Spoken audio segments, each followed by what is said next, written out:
वंदे मातरम दोस्तों। आपके अपने YouTube चैनल बाहुबली सर में आपका स्वागत है। आज का आपका पहला प्रश्न है, 2019 का दादा साहब फाल्के पुरस्कार किसे मिला? ऑप्शंस हैं अमिताभ बच्चन, रजनीकांत, विनोद खन्ना, प्राण। आपका सही जवाब है रजनीकांत। रजनीकांत को 51वां 51 दादा साहब फाल्के पुरस्कार दिया गया।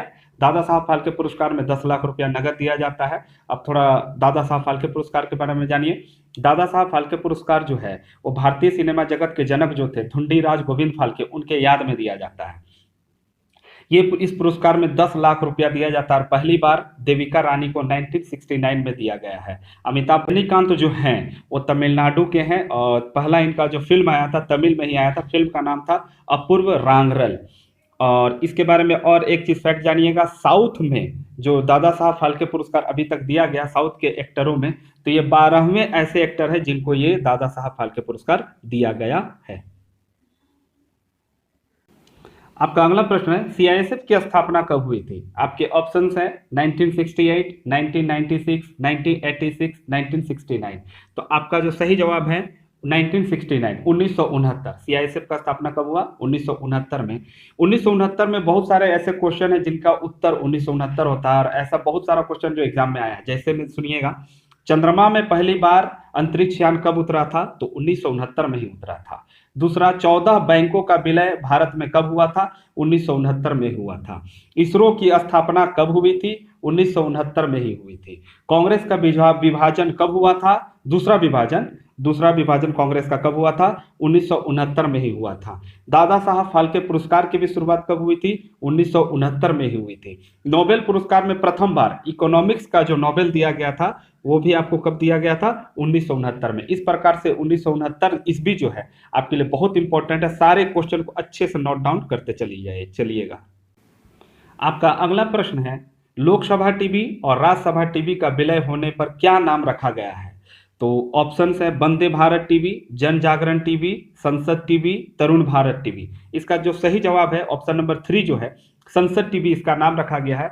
ध्यान दीजिएगा, 2020 में इसका घोषणा किया गया था और आपको 2021 में 1 मार्च 2021 को इसका विलय करके इसका नाम रख दिया गया संसद टीवी। अब जो भी संसद से जो लाइव कार्यवाही होगी उसको आप इस चैनल पर, इस टीवी पर देख सकते हैं।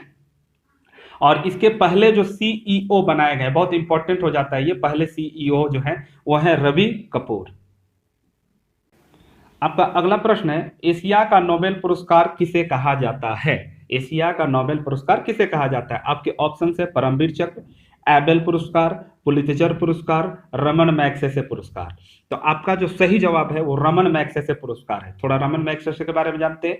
रमन मैग्सेसे पुरस्कार का आरंभ 1957 में हुआ, 1957 में हुआ। और ये जो पुरस्कार है ये फिलीपींस के राष्ट्रपति हैं उनके याद में दिया जाता है। रमन मैग्सेसे उनका नाम था, उनके याद में दिया जाता है। फिलीपींस की जो राजधानी मनीला वहां पर यह दिया जाता है। और प्रथम बार ये पुरस्कार भारतीय में विनोबा भावे को दिया गया था। मदर टेरेसा को 1962 में दिया गया था। किरण बेदी को 1994 में दिया गया था। केजरीवाल को, अरविंद केजरीवाल जो मुख्यमंत्री है दिल्ली के, उनको 2006 में दिया गया था। और अभी हाल फिलहाल में 2019 में जो पत्रकार है रवीश कुमार, उनको इस पुरस्कार से नवाजा गया है।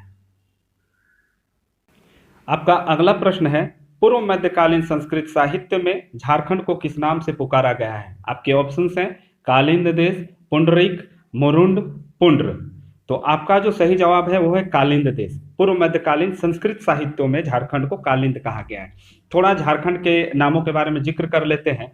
वायु पुराण में झारखंड को मुरंड कहा गया, विष्णु पुराण में मुंड कहा गया, भागवत पुराण में किक्कट प्रदेश कहा गया, महाभारत के दिग्विजय पर्व में पुंडरीक देश कहा गया। पुंडरीक का अर्थ होता है सफेद, सफेद नाग को पुंडरीक कहा जाता है। महाभारत में कहीं महाभारत के दिग्विजय पर्व में पुंडरीक देश कहा गया, लेकिन केवल महाभारत पूछे तो महाभारत में इसको पशु भूमि कहा गया, पशु भूमि जहां पर पशु चराया जाता था। और समुद्रगुप्त का जो प्रयाग प्रशस्ति है जो आपको प्रयागराज में है, उसमें झारखंड को मुरुंड कहा गया है। और मध्यकाल के इतिहासकार इसे झारखंड नाम से, हमारे जो इस भूमि को झारखंड नाम से संबोधित किए हैं। आपका अगला प्रश्न है, रामायण काल में वानर राज सुग्रीव की राजधानी गुमला में कहाँ थी? गुमला एक जिला झारखंड का, वहां कहाँ थी? आपके ऑप्शन है पालकोट, सिसई, आंजन धाम, भरनो। आपका सही जवाब है पालकोट। तो पालकोट जो था वानर राज सुग्रीव की भी राजधानी थी, और उनसे पूर्व उनके बड़े भाई जो थे बाली, उनकी भी राजधानी थी। यहाँ पर एक जगह है आंजन धाम, वहां पर कहा जाता है हनुमान जी का जन्म हुआ था, और उनकी माता जी का जो नाम था अंजनी, उन्हीं के नाम से इस क्षेत्र को आंजन धाम कहा गया। यहाँ पर खासियत है, यहाँ पर 360 शिवलिंग बने हुए हैं। कहा जाता है इनकी पूजा माता अंजनी किया करती थी। यहाँ पर अनेक तालाब हैं जिसमें माता अंजनी स्नान करती थी। यही पूरा विश्व में एकमात्र मूर्ति यही है जहां पर हनुमान जी अपनी माता के गोद में बैठे हुए हैं। मंदिर के पास एक गुफा है जिस गुफा को सर्प गुफा के नाम से जाना जाता है, और कहा जाता है इसी गुफा के माध्यम से, इसी गुफा के द्वारा माता अंजनी जो है स्नान करने के लिए खटवा नदी तक जाया करती थी। तो इस प्रकार आपका 6 क्वेश्चन समाप्त हुआ। आप इसका अच्छे से नोट्स बना लीजिए, केवल 6 क्वेश्चंस भर नहीं, अगर नोट्स बनाइएगा तो कम से कम इससे 40 क्वेश्चन निकलेंगे जो इंपॉर्टेंट क्वेश्चन होंगे, उनका नोट्स बनाइए। लाइक, शेयर, सब्सक्राइब करना मत भूलिए। धन्यवाद।